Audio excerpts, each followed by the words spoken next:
היי חברים, איזה כיף שחזרתם לסרטון נוסף שלי. היום אני מתרגשת להזמין את מלכת היופי במיל, אשת עסקים בהווה, ויש לה את המותג איפור הכי מטורף במדינה. קבלו בבקשה את מור ממן. מור, כמה את? אני בת 27.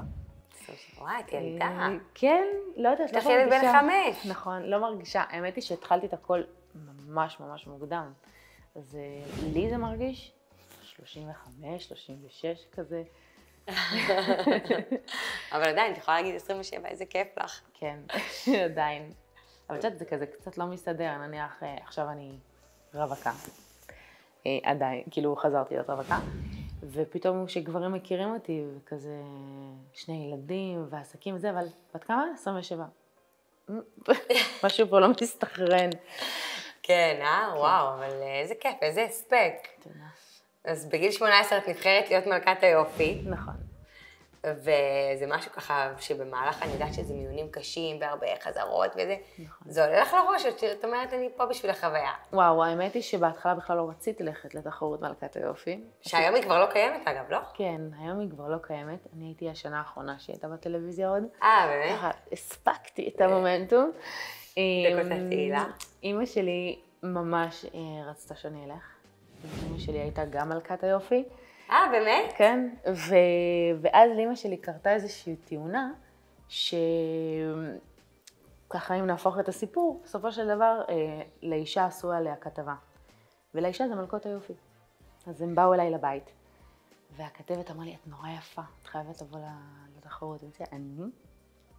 עזבו אותי, מה אני קשורה לתחרויות, אני לא אוהבת את העולם הזה.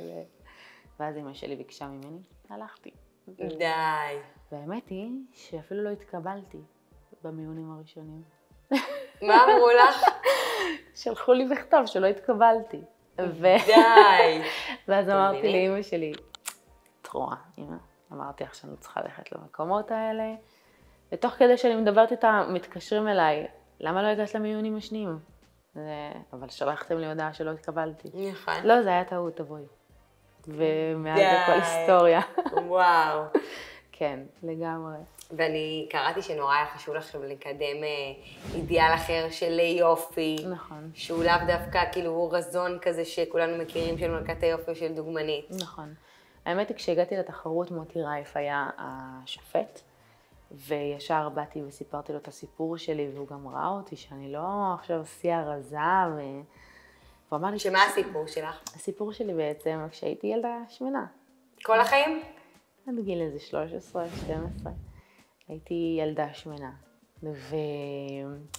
וילדה שמנה זה מביא איתו גם הרבה ילדים שהם מציקים ושמהירים ושלא טוב לך להיות במקום הזה, ואת צריכה להוכיח את עצמך קצת יותר מכולם, וקצת להוכיח את היכולות שלך יותר מכולם. ואז עשיתי את התהליך הזה של השינוי בחיים שלי. מילדה מאוד שמנה לכזה... פתאום נכנסתי לבית ספר אחרי חופשת קיץ, 20 קילו פחות, כמו בסרטים. ומה עשית? כאילו, מה אמרת? סלט ואימוני כוח אירובי וזה? הייתי עושה מלא אימונים, אבל הייתי גם אוכלת כזה בריא. זאת אומרת, בגלל שהיה לי כל כך הרבה עודף משקל, אז לא הייתי צריכה לעשות הרבה כדי שהמשקל יעוף בהתחלה. זה טס די מהר. אבל כן, רציתי להביא משהו שהוא שונה לתחרות. ובאת בגיל 18 ובאמת לא היית כל כך רזה, אבל היית... נכון. כמו שאישה צריכה לראות. תראי. מידות הגיוניות. האמת היא שרציתי גם מלבד למשקל להוכיח שזה לא משנה באיזה מקום אתה בחיים. גם כשאתה ילד וגם כשאתה נער או נערה, הכל בר שינוי. כאילו, אתה יכול להיות ממקום שצוחקים עליך ילדים, למקום שאתה נבחר להיות הכי יפה בארץ. בדיוק אמרתי את זה גם קודם, צוחק מי שצוחק אחרון, אבל בדיוק. זה ככה, אין. זה בדיוק ככה. זו הייתה הגישה. זאת הייתה האג'נדה שלך שם בעצם. ממש, וזה ליווה אותי. כן. ואז באמת את זוכה למלכת היופי, משתנים לך חיים כמו בסרטים? מבאר שבע. פתאום להגיע לתל אביב הגדולה. שזה מה? שזה לילדה בת 18, כאילו, אני תל אביב, את יודעת, אז אני מבחינתי... וואו, זה מטורף. אני זוכרת שבאותו יום שזכיתי בתחרות, הביאו אותי לסוויטה מטורפת.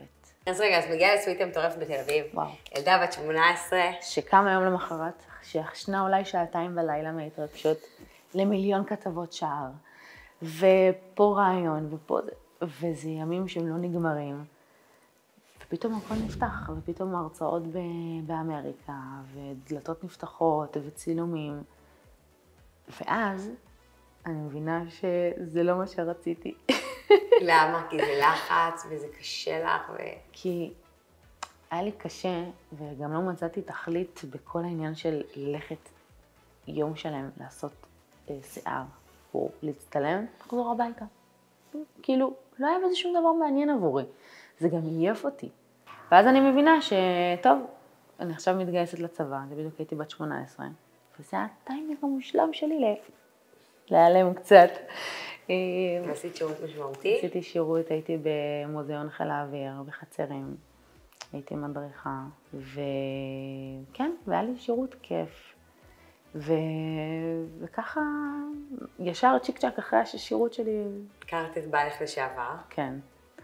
ואת אומרת, יאללה, אני מתחתנת? כן, זה, אני ממש רוצה להתחתן, אני רוצה... רצית ילדים? מה רצית? או רצית בעל? או מה קסם לך בזה?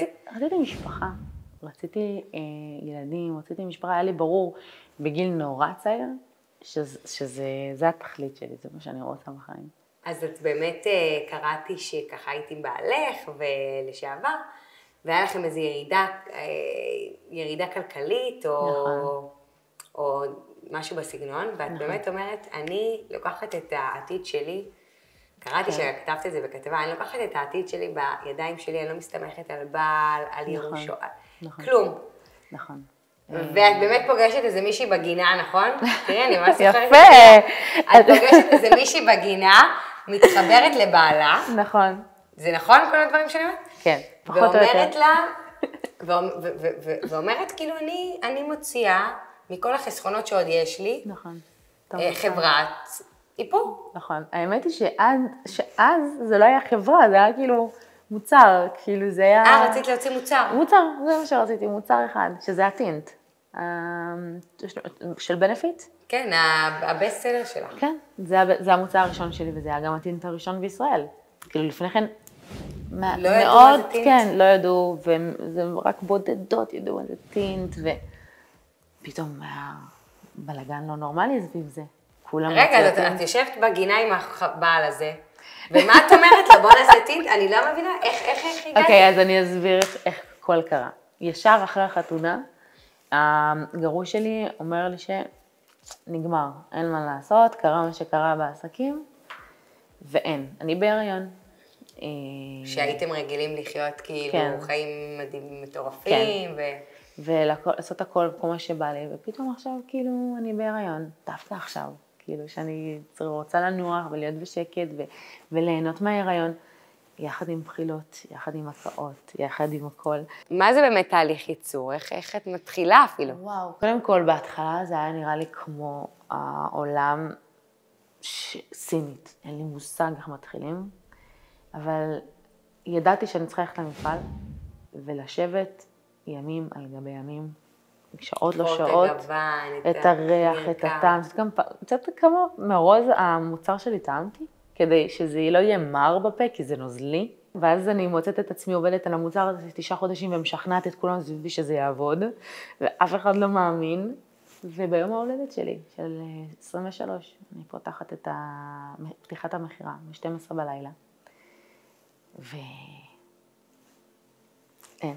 אין לתאר את זה. הרגשתי שיורד עליי גשם של טינטים מהשמיים. אני לא מאמינה לך. יום, באמת, כאילו יום למחרת. ואיך הבנות ידעו? כאילו, היה לך מה? לא היה לך איזה קהל עוקבות, לא הייתי איזה אושייה. הייתי מלכת יופי, זה היה הבסיס שלי. אבל לא היית איזה אושייה מטורפת שכל היום מעלה, היי בנות. אבל זה לא היה אז, מבינה? פעם לפני 4 שנים, האושיות שלהם, זה לא היה. זה לא היה? היית צריכה לעשות מינימום והיית מקבלת מקסימום. היום אנחנו ממש צריכות לצאת מהקופסה ולחשוב ולחדש, וצריך להתאמץ היום בשביל לקבל איזשהו, בוא נגיד, להביא גוון אחר או להיות יותר בולטת. ופעם לא הייתי צריכה לעשות את זה. פשוט עשיתי סרטון, את המוצר, כאילו, עברתי... וגם המוצר באמת טוב. כן, הוא מטורף. הוא באמת בין אין, זה בסט סלר, והוא באמת מושלם, הוא באמת מושלם. נו, ואת מצליחה ככה עם הטינט הזה. ואז יום למחרת אני הופכת להיות חברה בעם. מרמה של אין כסף בחשבון, לרמה שאומר לי, כאילו, מה קרה, מה עשית שם באתר שלך? מה הסיפור? ואיך את מחליטה שאת מתגרשת? וואו. עם המון בדידות. שהעסק כבר כאילו יציב, טוב. אחרי איזה 3 שנים. אחרי 3 שנים כבר, שהכל כבר טוב. כאילו אין... זאת אומרת, זה אפילו לא רקע עניין כלכלי. זה... לא, כי אם זה היה על הקטע הכלכלי, זה היה עוד איך שפתחתי את החברה. ואני עשיתי הכל כדי שהניסויים האלה יצליחו. כאילו לא היה איזה, טוב, יאללה, נו, יש לי עכשיו כסף, תעוף לי, ממש לא. אני מבחינתי אמרתי, השם הוריד את זה דרכי, אז בסדר, הכל טוב. כאילו, מה לעשות? אז הוא יהיה יותר עם הילדים, יותר יעזור לי כדי להגשים את עצמי, ואני אפרנס, כאילו, כבר השלמתי עם זה. אבל מצאתי את עצמי כאילו חוזרת אחרי יום עבודה לבית שאין תקשורת, ואין גבר כביכול שדואג לי, ולא רואה בי, לא הרגשתי אישה לאורך המון שנים. למעשה, כל הניסויים שלי לא הרגשתי נשית, הרגשתי גבר, הרגשתי האלפא. זאתי שצריכה לפרנס, זאתי שצריכה לדאוג, הוא גם לא מדבר את השפה. אז כאילו, אני צריכה לדאוג לכל ענייני הבית, ואני צריכה לדאוג מאלף עד תו להכל, ואין לי על מי להישען. וכשאתה נמצא במקום שאין לך על מי להישען, אין לך על מי לשים את הראש, אין לך תקשורת, אתה אומר, למה? למה אני שם? כאילו, והלכתי לעוד רבנים ולעוד אנשים, ואמרו לי, אישה בונה, אישה הורסת. אז נכנסתי להיריון בלואן אסתר, הבת שלי. אמרתי, זה מה שיעזור לי בניסויים. אולי זה מה שיביא את האש. וזה תמיד הפוך. אז היא הייתה בת חודשיים שנפרדנו, כן? תביני כמה זה הפוך. מה העצה הכי טובה שקיבלת? העצה הכי טובה שקיבלתי בחיים זה לזכור ששום דבר לא לנצח. זאת אומרת, גם הרע וגם הטוב לא לנצח.